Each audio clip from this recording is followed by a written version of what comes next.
नमस्कार, मैं अनिल। आज भारत के संविधान का जो संवैधानिक विकास है उसके तहत आज हम पढ़ने वाले हैं भारत परिषद अधिनियम 1919। क्या भारत परिषद अधिनियम में क्या बातें लिखी गई हैं उसको हम कुछ पॉइंट और थोड़े एक छोटे से चार्ट के माध्यम से ओवरऑल कंप्लीटली 1919 का भारत परिषद अधिनियम हम पढ़ेंगे। आइए इसके पहले कि थोड़ा सा ऐतिहासिक पृष्ठभूमि समझते हैं, क्या रही कहानी इसके पीछे। ब्रिटेन का गुलाम इस समय भारत 1919 के समय, ऊपर एक पीक पॉइंट लिखा हुआ है 2000 ईसा पूर्व और 2021 ईस्वी। इसका लिखने का सिर्फ पर्पज इतना है, आप जब कोई भी चैप्टर पढ़ें तो आपको लगे कि जो हम पढ़ रहे हैं महज आज के कितने बरस हैं, यानी यूं कंपैरिजन करके समझ में आना चाहिए। हमारे लिखने का उद्देश्य इतना ही है जिससे आपको अच्छे से समझ में आए। पढ़ रहे हैं भारत के संविधान का संवैधानिक विकास। आइए समझते हैं इसके ऐतिहासिक पृष्ठभूमि। हम आपको एक छोटी सुझाव और सलाह या मशवरा समझिए कि जब भी आप भारत के कॉन्स्टिट्यूशन का बेसिक स्ट्रक्चर यानी संवैधानिक विकास जो हुआ उसमें कितने कानून आए, अगर उसको पढ़ना चाहते हैं, विद्वत अच्छे से पढ़ने की उम्मीद रखते हैं तो आप मॉडर्न हिस्ट्री की अच्छे से जानकारी रखें। क्यों? क्योंकि जो मॉडर्न हिस्ट्री की घटनाएं जो इतिहास में पढ़ाई जाती हैं, अमूमन उसी घटनाओं का इफेक्ट इन सभी कानून पर पड़ता है। जैसे आज हम पढ़ रहे हैं भारत परिषद अधिनियम 1919, तो क्या यही पर्याप्त है कानून? इसके पहले भी कानून आए और इसके बाद भी कानून आए होंगे। कहाँ से आए हैं, क्यों आए हैं, समझते हैं। शुरुआत होती है ब्रिटेन के संसद से 1773 से। रेगुलेटिंग एक्ट लेके ब्रिटेन का संसद भारत के लिए ईस्ट इंडिया कंपनी के लिए लाता है कानून। उसके बाद 1784 में पिट्स एक्ट आता है, वहाँ के प्रधानमंत्री पिट्स रहते हैं, उसको पारित करते भारत में शासन करने के लिए एक नया एक्ट लेके आते हैं। 1792 में छोटा सा मूल चूल बदलाव करके एक नया एक्ट लेके आते हैं। फिर 1792 के बाद 1813 में एक चार्टर एक्ट आता है, क्योंकि कंपनी को एक चार्टर की मांग होती है तो कंपनी के द्वारा इस मांग को मान लिया जाता है और 1813 में एक चार्टर आता है। 20 साल बाद 1833 में, फिर 20 साल बाद 1853 में ईस्ट इंडिया कंपनी का भारत पर से प्रशासन शासन व्यापार समाप्त होता है 1858 में भारत शासन अधिनियम 1858। जब 1858 में भारत के ऊपर से ईस्ट इंडिया कंपनी का शासन समाप्त होता है तो भारत के ऊपर ब्रिटेन के राजा का पूर्णतः हक चालू हो जाता है, या कहें राजा का प्रशासन कानून चालू हो जाता है। यानी अब संसद का प्रभाव बढ़ गया और ईस्ट इंडिया कंपनी का प्रभाव समाप्त हो गया। उसके बाद 1861 में कानून लेके आते हैं। फिर 1892 में 1861, 1892, 1909 ये तीनों भारत परिषद अधिनियम होते हैं। परिषद क्यों कहा जाता है? क्योंकि भारत में छोटे छोटे परिषद बना दिए जाते हैं। अब पढ़ आज हम रहे हैं 1919। 1909 के बाद 1919 को भारत शासन अधिनियम की भी संज्ञा दी जाती है।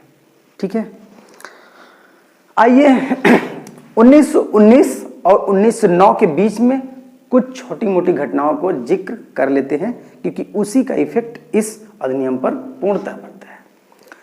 ऐसा कहा जाता है कि 1919 का जो अधिनियम था ये भारतीयों के मांग पर ब्रिटेन के संसद द्वारा पास किया गया था। मांग का अर्थ ये हुआ कि आईएनसी 1885 में गठन हो चुका था, उन लोगों का दबदबा बढ़ चुका था। 1909 के बाद आईएनसी में जो 1907 में अलगाव हुआ था, 1916 में जाके फिर एकजुट हो जाते हैं। फिर महात्मा गांधी का एंट्री हो जाता है भारतीय इतिहास में, उनके भी कुछ घटनाएं चलती हैं, यानी जो सत्याग्रह चालू होते हैं। और उसके बाद प्रथम विश्व युद्ध भी चल रहा होता है उस समय, उसका इफेक्ट रहता है। यानी इस अधिनियम के आने का उद्देश्य क्या रहा, इन सभी बातों का निचोड़ इस अधिनियम में दिया गया। ऐसा कहा गया कि ब्रिटेन के लोग भी चाहे कि अब भारतीय लोगों को भी उनके द्वारा किए जाने के आधार पर कानून बनाया जाए। इसलिए ब्रिटेन की संसद ने इस कानून को ले आया। अब इतिहास पढ़ेंगे तो बहुत बड़े यानी बहुत बड़ी घटना, क्योंकि एक एक महीने एक एक साल में बड़ी बड़ी घटनाएं हैं, उसका पढ़ने से कोई मतलब नहीं है। आप उसको अच्छे से पढ़ें। यहाँ पे सिर्फ हम पढ़ेंगे सिर्फ और सिर्फ 1919 में क्या बातें कही गई हैं। आइए समझते हैं पॉइंट से के माध्यम से क्या बातें कही गई हैं। पहली बात कही गई है, इसे मॉन्टेगू चेम्सफोर्ड सुधार 1919 कहा जाता है। ये मॉन्टेगू कौन है, चेम्सफोर्ड कौन है, समझते हैं।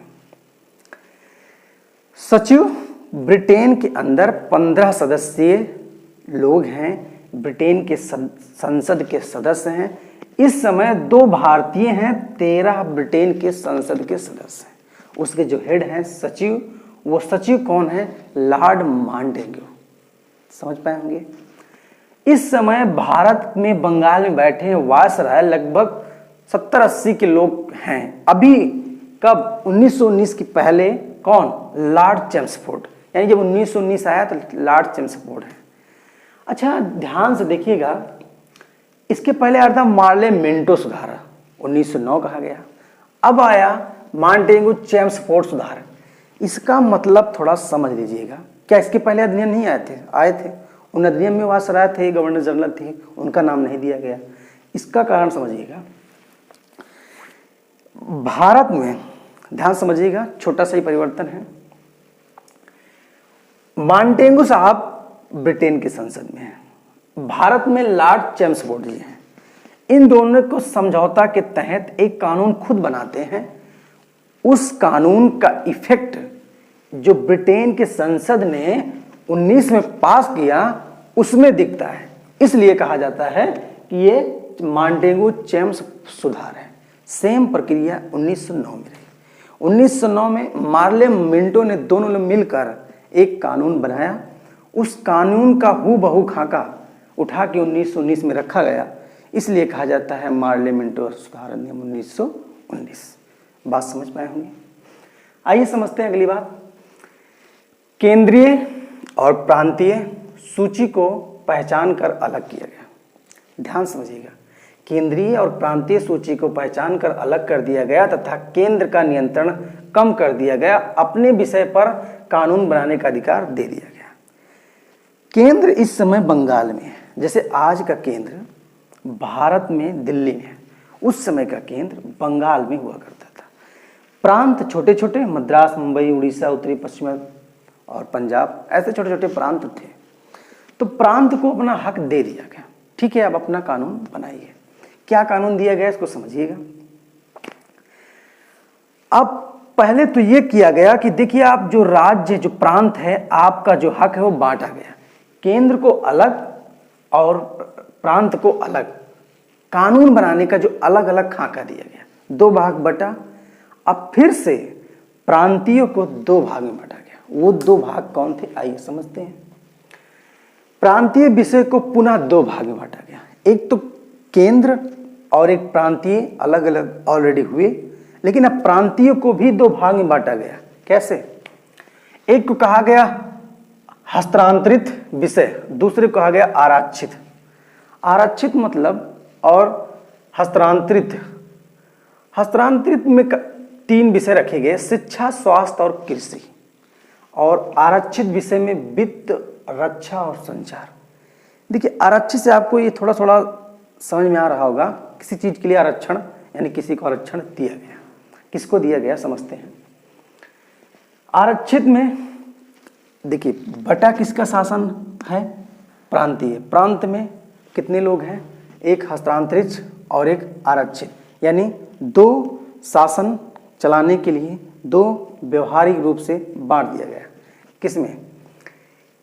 हस्तांतरित विषय में यह बात कही गई कि इस विषय पर गवर्नर उस मंत्रियों की सहायता लेता था जो विधान परिषद के प्रति उत्तरदायी थे। देखिए, प्रांतीय में जो विधान परिषद बना है, यहाँ पे भारतीय लोग आए हुए हैं।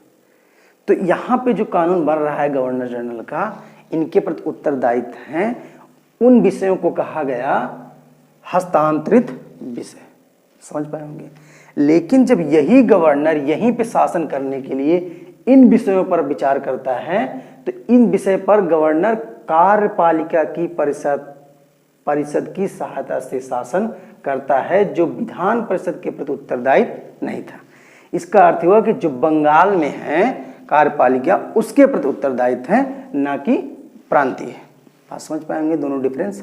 यानी अब प्रांत के दो भाग बटे, एक जो मुख्य था वित्त, रक्षा, संचार। अगर राज्य यहाँ के राज्यपाल गवर्नर अगर चाहता है तो केंद्र के प्रशासन, केंद्र के कार्यपालिका के तहत ये कार्य को संचालन करेगा, और अगला जो कुछ विषय थे उस पर इन प्रांत के जो सदस्य हैं विधान परिषद के, उनके मंत्रियों के आदेश अनुसार काम करेगा।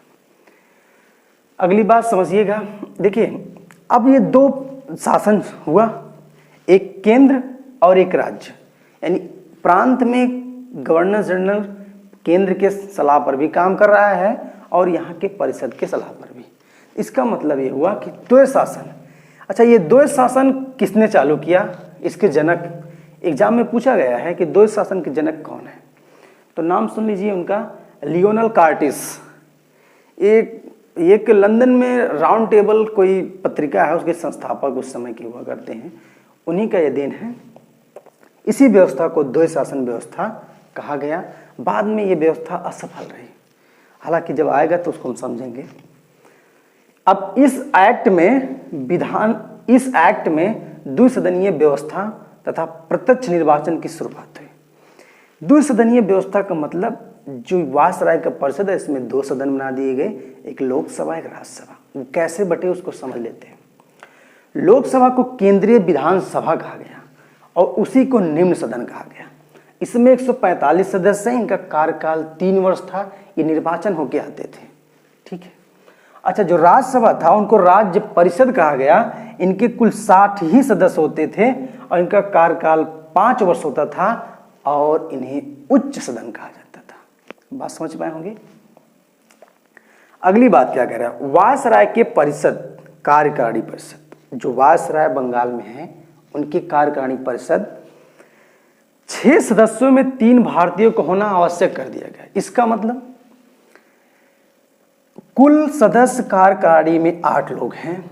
2 लोग, प्रथम तो वायसराय पहले से ऑलरेडी है, उसके बाद द्वितीय कमांडर इन चीफ यानी ब्रिटिश नागरिक जो मुखिया है, और जो 6 लोग हैं उसमें 3 लोग ब्रिटिश हैं, 3 लोग भारतीय हैं, ठीक है। अगला पॉइंट कह रहा है कि इस एक्ट के अनुसार सिखों, भारतीय, ईसाइयों, अंग्ल भारतीय, यूरोपियों के लिए भी पृथक निर्वाचन का शुरुआत हुई। इसका मतलब ये हुआ कि क्या इसके पहले पृथक निर्वाचन नहीं था? किसके लिए था? मुसलमानों के लिए। मुसलमानों के लिए पृथक निर्वाचन ऑलरेडी 1909 में किया जा चुका था, ये पहले से चल रहा था। उसके पहले भी लगभग अमूलचूल थोड़ा बहुत परिवर्तन के साथ आया, तो इसमें इन लोगों को भी दे दिया गया कि आप लोगों के लिए भी पृथक निर्वाचन क्षेत्र चुनाव दिया जाएगा। और एक सुझाव भी दिया गया कि नियंत्रक महालेखा परीक्षक, कंट्रोलर, एडिटर ऑफ जर्नल बनाया जाए भारत में। एक सुझाव दिया गया इस एक्ट में। इसी एक्ट में अगली बात क्या कह रहा है, इस एक्ट के अनुसार संपत्ति कर शिक्षा के आधार पर सीमित लोगों को मताधिकार प्रदान किया गया तथा पहली बार महिलाओं को मत डालने का अधिकार मिला। इसका मतलब थोड़ा समझिएगा। संपत्ति कर शिक्षा, ये लोग ही मत डालेंगे। जैसे जो बड़े लोग हैं, जैसे मान लीजिए 10 लोग हैं, 10 लोग में कहा गया कि 5 लोग ही वोटिंग कर पाएंगे, तो मान लो 10 में 10 पैसे वाले हैं, तो अब कुछ तो दायरा बनाया जाएगा कितना पैसे वाले ही वोटिंग करें, क्योंकि 5 लोग को वोटिंग कराना है। तो जो संपत्ति में सबसे ऊपर रहते थे उनको रखा गया, जो कर अधिक देते थे उनको ऊपर रखा गया, और जो शिक्षा अधिक पढ़े लिखे हुए थे उनको ऊपर रखा गया। पूरे भारत के लगभग 10% को अधिकार मिला कि आप वोटिंग करके इन सदस्यों का चुनाव करिए। बात समझ पाए होंगे। और पहली बार इन्हीं के अंदर महिलाओं को भी वोट डालने का अधिकार मिला। किसमें? 1919 में।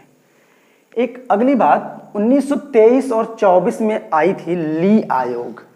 ली आयोग ने अपनी रिपोर्ट जब सौंपी तो उस रिपोर्ट के अनुसार वायसराय ने लोक सेवा आयोग 1926 का गठन हुआ भारत में। यानी जो प्रतियोगिता इसके पहले 1853 में छोटी अमूल चूल कुछ लोग जैसे पहले थे, सत्येंद्र सिन्हा जी हुए थे, पहले व्यक्ति हुए थे। तो अब भारत में एक आयोग बना दिया गया और भी इलाहाबाद में बनाया गया और इलाहाबाद में पहले अध्यक्ष बने रोजर वर्कर। एग्जाम में पूछा गया, आप इसको ध्यान दीजिएगा। यानी ली आयोग के सिफारिश पर 1923-24 में रिपोर्ट दी गई। उसके बाद लोक सेवा आयोग 1926 में गठन हुआ। इलाहाबाद में पहले अध्यक्ष बने रोजर वर्कर, जो इलाहाबाद के अंदर स्थापना हुई। 1919 में ये भी बातें कही गई। अगला पॉइंट इसी में दिया गया, केंद्रीय और प्रांतीय बजट को अलग कर दिया गया और राज्य विधानसभाओं का अपना बजट बनाने का अधिकार दिया गया। यानी ये छोटे छोटे विधानसभा हैं, इनको अपना बजट बनाने का अधिकार दिया गया। अब अगली बात कह रहा है कि ब्रिटेन में उच्चायुक्त कार्यालय का गठन तथा भारत सचिव के कुछ कार्यालयों को स्थानांतरित कर दिया गया। इसका मतलब ये हुआ कि ब्रिटेन के अंदर पहली बार डोमिनियन कंट्री के रूप में भारत आया और एक उच्चायुक्त कार्यालय बना। उस कार्यालय को जो ब्रिटेन के अंदर 15 सदस्यीय के मुखिया सचिव थे लॉर्ड मांटेगू, इनके कुछ कार्य जो भारत के शासन चल रहे थे उस कार्यालय को सौंप दिया गया, किसे? उच्चायुक्त को। अगला बात कह रहा है, ब्रिटिश संसद में भारतीय परिषद यानी मंत्री का वेतन अब ब्रिटिश राजस्व से दिया जाने का प्रावधान किया गया। इसके पहले क्या था कि भारत के राजस्व से जो 15 सदस्यीय लोग हैं, इनका वेतन भत्ता जो भी हुआ पैसा था, ये भारत के राजस्व से ज्यादा था। और यही कारण था कि जो भारत में एक बहुत बड़ा परिवर्तन आया। थोड़ा इसका कारण लास्ट में समझिएगा। और एक अगली बात, एक आयोग भी बनाया गया। उस आयोग को वैधानिक आयोग कहा गया और उसको एक ये कहा गया कि अब इसमें इस पूरे अधिनियम में भारत में और कितने सुधार किए जा सकते हैं, ये आप रिपोर्ट सौंप सकते हैं हर 5 साल 10 साल में। तो आप देखिएगा 1927 में साइमन कमीशन आता है। 1919 के अधिनियम के बारे में पूरा भारत में क्या असर रहा, क्या निगेटिव रही, क्या पॉजिटिविटी रही, उसको जानने के लिए 1927 में भारत में साइमन कमीशन की एंट्री होती है। तो ये रहा 1919 का अधिनियम। और ये जो चार्ट है, इसके पहले सारे अधिनियम में अच्छे से पॉइंट टू पॉइंट पढ़ाया जा चुका है, आप उन वीडियो को जाके देख सकते हैं। और ये पहली बार जब अधिनियम आया तो 17 में ब्रिटेन के संसद ने इसे पास किया था। ये अधिनियम 17 में पास किया, 1919 में लागू किया गया। भारत में ये आया 1921 में लागू किया गया। यानी 17 में आया, 19 में पास और 21 से लागू। ध्यान समझिएगा, ये एग्जाम में पूछा गया क्वेश्चन है, इसलिए हम आपको बता दे रहे हैं। और इस छोटे से पॉइंट और इस छोटे से चार्ट के माध्यम से, छोटे से पॉइंट के माध्यम से ओवरऑल 1919 का लगभग सारी बातें आपको बता दी गई। ऑफलाइन कमेंट करके जरूर बताइएगा। आपको अगर हमारा पढ़ाया हुआ समझ में आता है तो आप मेरे अगले वीडियो और पिछले वीडियो को जरूर देखिएगा, क्योंकि आपका समय बहुत कीमती है। इस कंपटीशन के दुनिया में आप अच्छे से पढ़ाई करें। All the best. मिलते हैं फिर अगले किसी वीडियो में, तब तक के लिए नमस्कार।